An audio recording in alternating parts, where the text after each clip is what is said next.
Hi there. Today I'm going to be telling you about how to skim a paper in less than 10 minutes.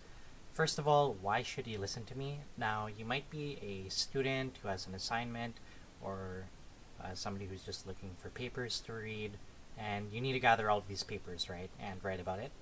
You might be an employee at an organization that is curious about delving deeper into some processes that you might be working with, or you might just be generally curious and just wondering how to more effectively look at papers or even like how to skim them more efficiently. So just to preface, I'm Lance and I am a master's student at the University of Guelph in plant agriculture, and I've been a teaching assistant for the past 2.5 years, for as long as I've been a master's student. So I've been teaching students about how to engage with the scientific literature and how to kind of work with papers in order to glean valuable information from them. Anyways, we'll get started. The way that I skim papers is entirely like my own way, and there can be things that I'm kind of skipping over or you might disagree with, so all of my opinions on how to skim a paper in this video are entirely my own. First of all, we're going to go on the assumption that you've already found a paper, right? The paper that you're going to be looking for has to do with the research question that you're interested in, right? So, for example, if you're interested in the coloration of an apple, you might want to find papers related to apple color or even the type of compounds that apples use to be different colors, right? So, your research question is really just guides the types of papers that you're going to be looking at. And in terms of what to do when you found a paper, so let's assume that you have a paper, and for the purpose of this video, I'm going to be working with two papers. So I have one about microplastic contamination, and my second one is about effects of climate change and temperature on terrestrial isopods. Anyways, so I'll go through this really quickly, and then I'll give an example with the two papers that I have. So the first thing you want to look at for any paper is the title. The title tells you whether or not the paper is actually relevant to your research question. After that, you want to skim the abstract. So abstracts come in all shapes and sizes. So for example, this one here is kind of broken down into like purpose, methods, results. So it's nice to glean information from there. The biggest thing about the abstract is to see what kind of results the paper has and to determine if the paper is worth downloading and skimming over. Whereas the one for the Isopod, it's more of like a traditional abstract where it's just a bunch of sentences and a paragraph that kind of cover the spirit of the experiment. Anyways, after you have the title and the abstract and you know that you want to read this paper or at least skim it, the first thing I like to do is go to the introduction and just go straight to the end. And the reason for this is because the end of the introduction usually has the research question and objectives and hypothesis by the author. So if we were to skim this quickly, right, and just go to the end, you can see here that the authors are already talking about a knowledge gap, right? And then here they talk about an aim and an objective. So all papers should be structured like this. So the very first step I would say is definitely go to the end of an introduction, look for the objective, hypothesis, and research question that the authors are looking at. After looking at the end of the intro, I like to go to the results. The reason for this is because I like to kind of look at and skim like what they found. So for example, they have this table with basic soil properties, right?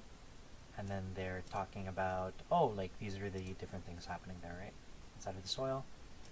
This study also has some numbers on microplastic abundance inside of soil, and they have different categories, right?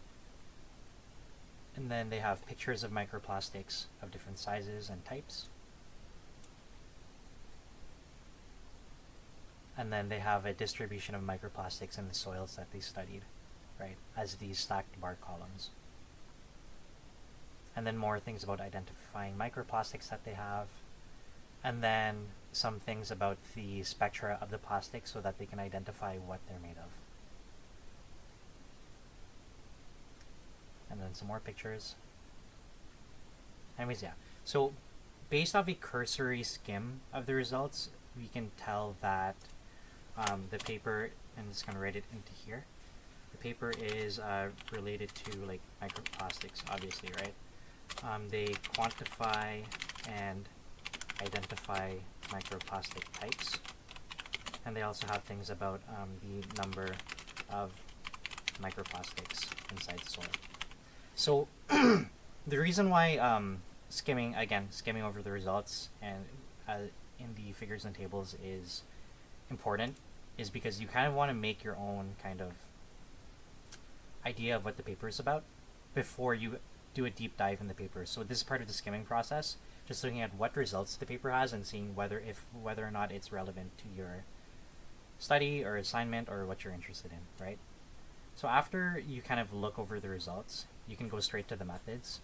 And the methods kind of illustrate how they acquired these results, right? Anyways, after you have the results, you can go to the materials and methods and then look at how the results were actually obtained, right? Because these give context to the results themselves. So up here you have study area, so this talks about where the author found the microplastics. You'll have something like how they sampled the soil and looked at soil properties, and then all of this is how they kind of worked with microplastics, right? So this kind of tells you about, oh, the tables and figures that we just looked at, this is how they obtained those results, right? And if you're doing a follow-up study or writing an assignment, understanding these methods or even like just taking a quick skim of them is really important, because you want to be able to compare different papers with one another while addressing and kind of identifying the commonalities in the methods that they use, right? So if you're like if you're like comparing or contrasting, it's important to look at the methods, right? So this is context, so we can just say quantifying microplastics, things about soil sampling, and then statistics, right? And of course, if you're doing a deeper dive on these papers that you're interested in, you would of course like follow up on all of these points and make more details, right? So after that, we can go look at the conclusion. So now that we have an idea of the results and the methods that the author used, I like to go straight to the conclusion to see what they found, and then mark that down in my notes for future reading. So let's see.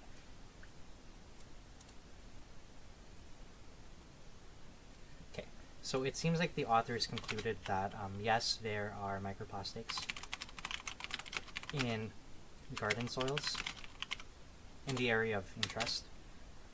It looks like they also talked about, yeah, it's basically just like a contamination thing by microplastics. And the authors also talk about that there needs to be a uniform, rapid, and less time-consuming procedure for identifying microplastics. The reason for this is because the authors of the study basically just counted all of the microplastics by hand, but they're thinking if there is a less time-consuming procedure, this would be helpful, right? So that's one takeaway from the study. Need studies that look at counting microplastics, right? There. So yeah, that's basically how to skim a paper in less than 10 minutes. So to kind of reiterate, you look at the title abstract, you try to see if this paper is fit for your research question or the assignment or objective that you're reading these papers for. Then you go straight to the end of the intro to look at the hypothesis and objectives, because this gives you the context for the whole paper, right? The entire paper will be themed around the hypothesis and objectives, because you're trying to find results to either approve or disprove the hypothesis. After that, I like to go to results, look at the figures and tables, and try to type some notes about what they found. Then you look at the methods to give you some context on the results. And this also helps you when you're looking at future papers, because when a method comes up, you're now kind of aware of what can be done to determine these results. Now after I go to the conclusion to see what the authors got out of their study, and if there's anything that I can think of personally from the results and the methods, then I might make some notes here. For example, oh, why didn't the authors think about this thing? Or why didn't the authors measure this? That could be something you write into your notes here. Perfect. So that's the end of the first paper. Now we're going to go to the second one on predicting the effect of climate change on aggregation behavior in 4 species of terrestrial isopods. And this is by Hassall et al., and it was published in the Journal of Behavior. So again, look at the title abstract. Does it fit what you're interested in? If it does, good.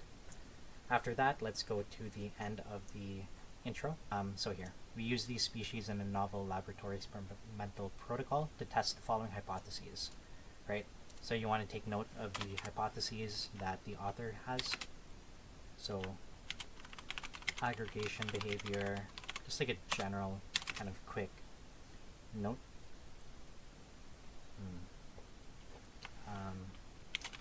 Affected by temperature and humidity.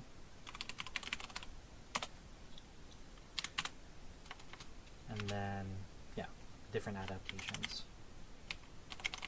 Let's combat water and temperature stress. And then we'll do the same thing as we did with the last paper. We'll go straight to the results, skip all of the methods for now, and then just look at some bar graphs, right? So it looks like the authors here are looking at something called an aggregation index. And when you're looking at papers and there's all of these weird like indexes and calculations, you don't really need to know them right away. Just take mental note that they're there, and then you can go into the methods after to figure out what they're about, right? So for the results, we have aggregation index. Humidity is like, yeah, they measure humidity. They have different isopods, right?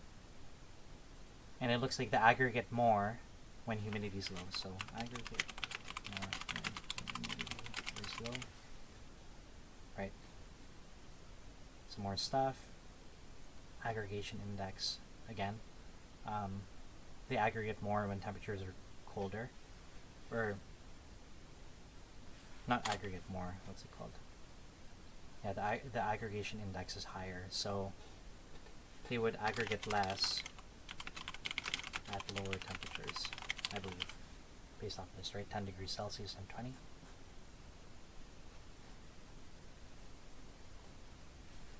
And then they have another one, temperature and pressure, so yeah, and then that's all of the results, right? So it's basically looking at isopod aggregation behavior. Then now we would go to the methods for context.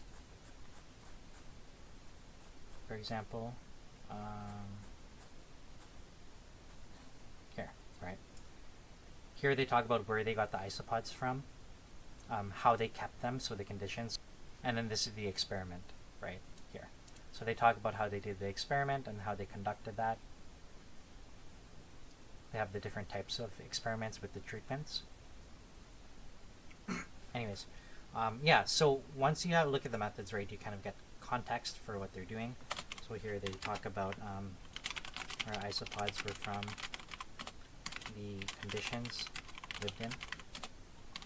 They have experiments with treatments.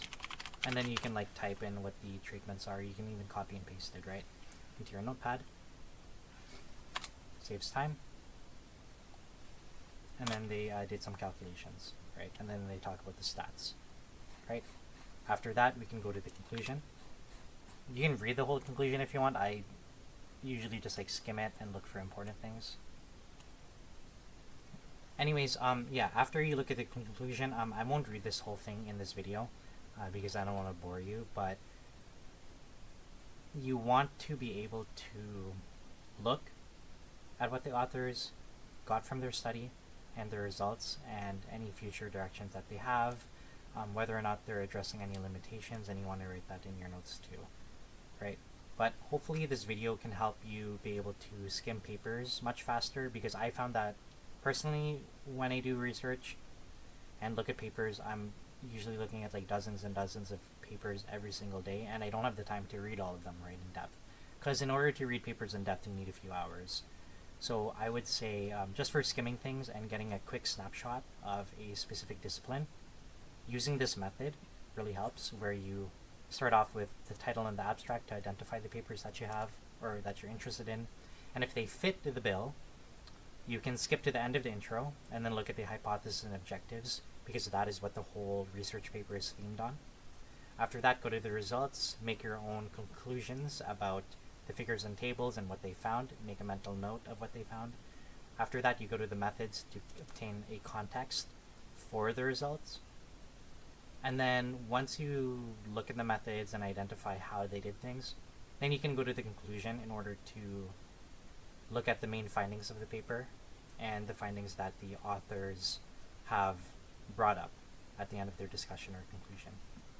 So thank you very much for watching this video. I hope it helps you being able to read papers more efficiently, or at least skim them. And I hope that you have a good rest of your day. Thank you.